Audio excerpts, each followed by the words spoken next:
So finally, we come to this song of joy. And again, I don't feel the need to talk much about this. I've heard it said that talking about singing is like dancing about architecture. But rather, we should join together in singing to rejoice over what God has done. But just a few words. I must admit, it was tempting when I read this verse to dust off the old Trees of the Field chorus, if any of you guys remember that. You shall go out with joy and be led forth with peace. The mountains and the hills will praise. Bryce said he wouldn't do it, so whatever. I'm kidding. He said he would, but I decided not to force the issue. But honestly, someone should go find the YouTube video, post it in the comments, and then you guys can all have your own private Trees of the Field singing time together later. If you haven't heard that song, it's a fun song. But anyway, memories of Sunday night church service as a youth. And we always requested that one because it was faster than some of the other songs that we were singing. But here's what's happening in the text. In the Isaiah passage, we now have rejoicing over what God's done. In the preceding section, the glory of God was on display, the doxology, which was based on the exhortation to heed the invitation. And now, for all those who have heard and responded to the word of the Lord, there is a time of rejoicing. God's work is breaking into the broken creation, and all of the fallenness of the world is being undone. Where did it start?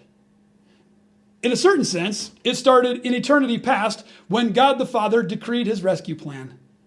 But also, in another sense, practically speaking, it started on that Roman cross when Jesus cried out those three words, "It is finished." And when he had breathed his last, the ground shook. The curtain in the temple was torn down the middle. And in fear and reverence, the centurion said, "Truly, this was the Son of God." And then all of the work of sin and death and the devil began to be undone.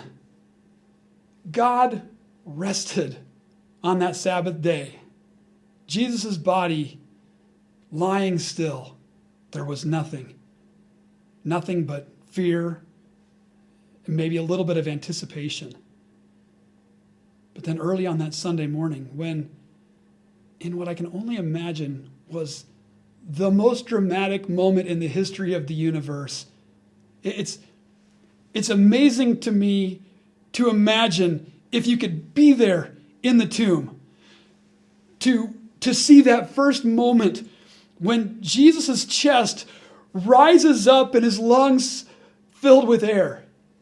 If you could have had your finger on the pulse of his wrist when that first beat of his heart pumped through his veins.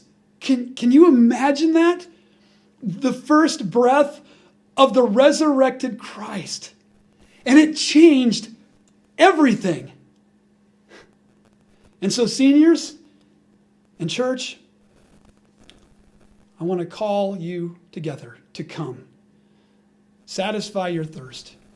Hear the word of the Lord. Seek after the Lord. Don't hide from him. Stop hiding from him. Stop filling your life with other things to try to satisfy you. Know him. Be with him. Seek him. And then back to that woman at the well in Sychar.